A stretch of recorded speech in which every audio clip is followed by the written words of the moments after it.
Hello, I'm Hannah, and this is Hannah's Books. Welcome to Tag Tuesday, one of my favorite booktube traditions.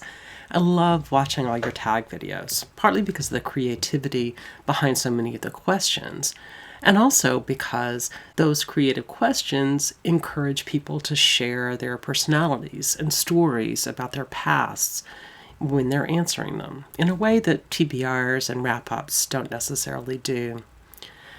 I have a zillion tags to do, collected in a private playlist, many of which I've been tagged in, and many of which just intrigued me.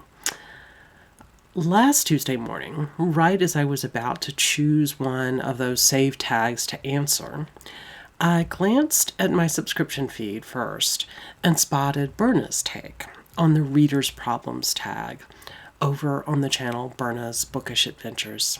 Go check out her lovely video full of calm and reassuring bookish thoughts. While I really appreciated her generous answers, the real reason the tag jumped out at me was because of the title. I am definitely having a lot of reader's problems right now. And in fact, I think I'm going to answer the tag slightly out of order, just to fill you in on what I mean and see if you can give me some advice. So let's start with question number 9, reading ADD. You've picked up and put down 5 books in the last month. How do you get over your reading slump? Let me give you some backstory. I've been a pretty constant reader for more than 50 years. There have definitely been periods of my life when my reading shifted for one reason or another, and even a couple of times when it was put on hold briefly. I've mentioned before that after surgery for a non-cancerous brain tumor 30 years ago, it took me about a year to regain my ability to read fluently. Then 5 years ago, it took several months to recover from the deep fatigue of chemotherapy for breast cancer, enough that I could focus on books again. But neither of those felt like slumps, actually. Although I knew that books had always been a source of comfort to me, and might have filled that role for me again during those periods, I wasn't feeling a need to read or a desire to read, which I couldn't fulfill. I was just too tired and too focused on getting back skills to care. At other times, my reading has just shifted. Although I maintained a novel-a-week tradition throughout college and early graduate school, where I spent my non-pleasure reading time reading a lot of nonfiction, I had to cut out the novels while I was studying for comprehensive exams and plowing through a couple of academic history books every day during that period. And when the pandemic hit, and many people were going through reading slumps, I lost my ability to read fiction for a while. But reading nonfiction, not just academic history, but more mainstream literary nonfiction, remained a really important part of my life. More recently, after my husband was diagnosed with terminal cancer and the two of us started working on a joint memoir, my reading shifted again, and I made my way through an astonishing number of memoirs and other books about health and healthcare, about the experience of disease from both the perspective of physicians and other healthcare providers, as well as from the perspective of ill people, and also about death and dying and grief. Books, reading, remained absolutely at the core of my understanding of the world around me. But very recently, even though I want more than anything to sink into a book and have that sense of being completely out of myself, it never seems to happen. I've picked up a ridiculous number of books and read a few pages or even a chapter or two before putting them off to the side. I'm not DNFing these books. I'm just not reading them. And I want to. But when I try, I stare at a 2-page spread, reading the same paragraph over and over until I put it down and pick up my knitting instead. For the last 2 or 3 weeks, I've been carrying a biography of the author Tilly Olson with me up and down the stairs, from my nightstand to my desk, from the couch to the kitchen table. I'm still less than 30 pages in. And Virginia Woolf's 2 common reader collections are sitting on the edge of this desk, ripe for a reread, but still unreread. And that project I was dreaming of reading a whole lot of ancient literature in newish translations by women, not even started that yet. I've also tried listening to audiobooks and often get sucked in for 10 minutes after I turn out the light to go to sleep. And then I go to sleep.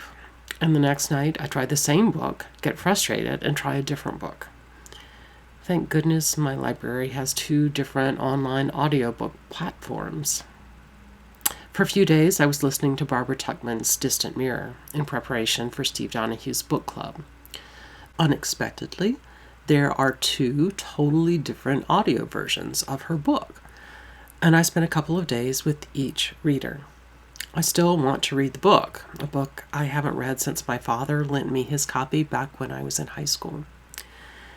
But last night I listened to the first 30 minutes or so of Savage Beauty, Nancy Mitford's biography of Edna St. Vincent Millay. Who knows what I will try tonight. So, how does one get through a reading slump? I'm not talking about just a time when one doesn't prioritize reading for a while. That I understand. But when one wants to focus and get lost in a book, to experience the joy that years ago the thinker Csikszentmihalyi called flow. Please, if you have any insights or thoughts, even specific books that might have worked for you in this kind of situation, please let me know, either down in the comments or by Voxer or email, which are listed in my description box, I think. So, the tag. This question, if you remember, was about so-called reading ADD and was number 9, a quite logical place to start. So let's go back to question number 1. You have 20,000 books on your TBR. How in the world do you decide what to read next? Back when I used to actually read, I think I would have said I just choose casually and on the fly. Often there's something about one book or author that makes me think of another book I want to read, although often I don't quite see a link until after I've started the second book. And I've always thought about what kinds of reading I want to do over the course of the year. In general, I thought of my year in academic and Jewish ways, that is, starting in the autumn. But BookTube has changed that a bit, and I definitely think more now about 2023 or whatever. And actually, when I started this channel, I started thinking more about each month rather than just year by year. As Berna points out in her video, various read-alongs, from maybe Midrash to Victober, from Faulkner in August to Nonfiction November, often structure my TBRs. But still, I would say these events put me in the mood to consider particular books, but then I still often play it by ear. Question 2. You're halfway through a book and you're just not loving it. Do you quit or are you committed? Well, right now I'm quitting things left and right, even when I am loving them, but in normal times I don't feel compelled to finish a book just because I started. Still, if I've made it halfway, I'm more likely to just put it aside for a while to consider later, not truly DNF it. If I'm going to DNF, I usually do it before I hit the halfway mark. Number 3. The end of the year is coming, and you're so close but so far away from your Goodreads rating challenge. Do you try to catch up, and how? I don't make Goodreads reading challenges or even keep track of my reading anymore on Goodreads or anywhere else. Back in the day, I used to assign myself some number, one I was sure would not be much of a challenge, maybe 50 books a year. The challenge was always actually remembering to make the Goodreads listing. One year, as December came to an end, I think I listed at least 40 books I'd read over the course of that year, just to, quote, prove that I had done what I said I would do. That seems silly to me now. It just takes away from my reading time. But I can imagine that if I really hadn't met a reading goal, as opposed to not meeting an administrative tracking goal, I might have the desire to pick up a lot of very short books and try to hit that number. I'm not sure. I know it's a bit anathema here to have no external reading plan. Question 4. The covers of a series you love do not match. How do you cope? This is a pretty funny question. I'm really a lover of matching books, and I even go so far as to make a point to collect all the particular author's books in editions published by the same press. Not just books in a series, but by particular authors. But sometimes I have, for a variety of reasons, books that don't match.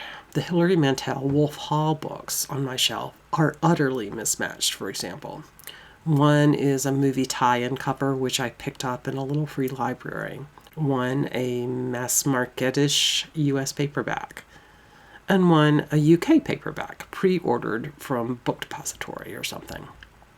So interestingly, despite my love of matching sets, I don't really mind if sets don't match. The 5th prompt.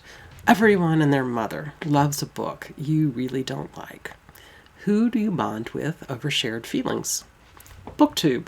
There's always a diversity of opinion here, even for the most beloved books. And if there isn't a diversity of opinion yet, I'm happy to get the ball rolling and let the other naysayers know who to turn to. There are times when I feel like I might have something worth saying about books I dislike, but there are also a lot of times when a book just doesn't float my particular boat personally, and I don't really want to think about it enough to spend the time making a video. And when that's the case, I usually roll my eyes about the book to my spouse David, whether he's read the book or not. Number 6. You're reading a book and you're about to start crying in public. How do you deal? Well, I deal with it just by letting myself cry in public. If I feel deep, racking, full-body sobs coming on, I usually try to go somewhere a bit more private, to be honest. But just the tear rolling down my face, I go with it, just as much as I do with the huge, goofy grins that sometimes spread across my face when I'm reading. Actually, if I see some other reader overcome with tears, I usually stalk that person until I can figure out what they're reading so I can consider it for my own TBR. The 7th question. A sequel of a book you loved just came out, but you've forgotten a lot from the prior novel. Will you reread the book? Skip the sequel? Try to find a synopsis on Goodreads? Cry in frustration? Well, I guess it depends on the book. I might try to find out how much the sequel depends on or references the original. I might skim through the old one to remind myself of characterizations, or I might read a synopsis if I think I need to know specific plot points. Or I might just start reading in hopes that the new book will remind me of the old. Some books just don't require much memory. For example, I'm thinking about reading Trollope's Barchester Towers at some point, and I'm assuming it won't be at all necessary to brush up on the warden first, right? I suspect it matters a whole lot more in adventure books or fantasy or whatever. Question 8. You do not want anyone borrowing your books. How do you politely tell people nope when they ask? If there's a book that I don't want to part with, some edition that was a special gift, or a book I'm planning to read really soon myself, I don't hesitate to say I don't want to lend the book out and explain why. Or if it's part of a perfectly beautiful set, I guess. But in general, I've had pretty good luck with lending out books and getting them back. And in general, the risk of not getting books back seems like a risk worth taking in order to strengthen a good bookish friendship and to have someone to talk about a specific book with. Occasionally, I've pressed a book on someone who wasn't asking to borrow it, Here, borrow it, read it, talk to me about it.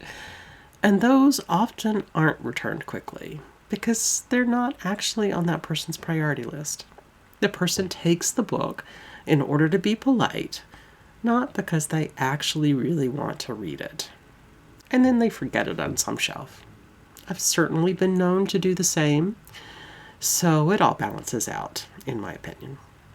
I'm not sure why I don't worry about this more, given what I've heard about people never getting their books back. I used to put my name and phone number, and then later my email, on the first page of all my academic books, which were universally really expensive because they were published in such small runs.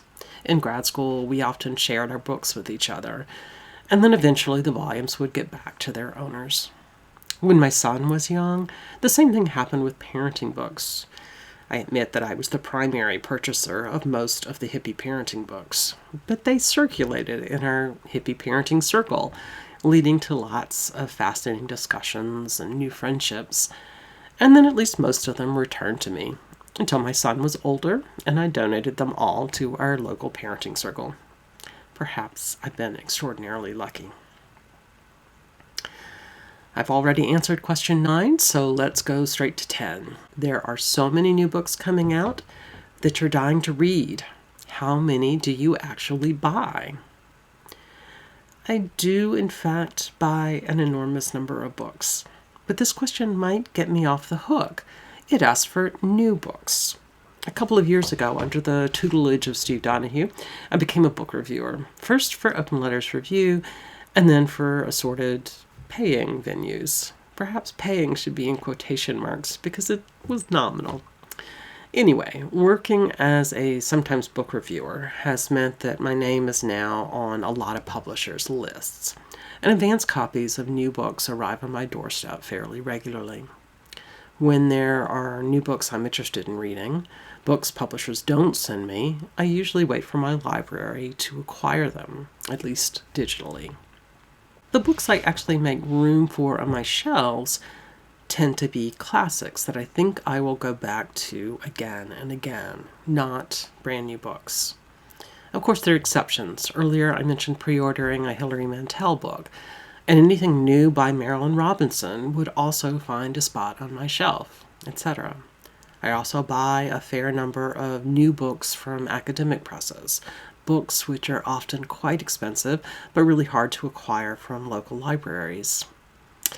There are sometimes history books written by my grad school friends or about the subjects I studied, but I'm also interested in a fair number of other academic books, especially literary biographies coming out of university presses.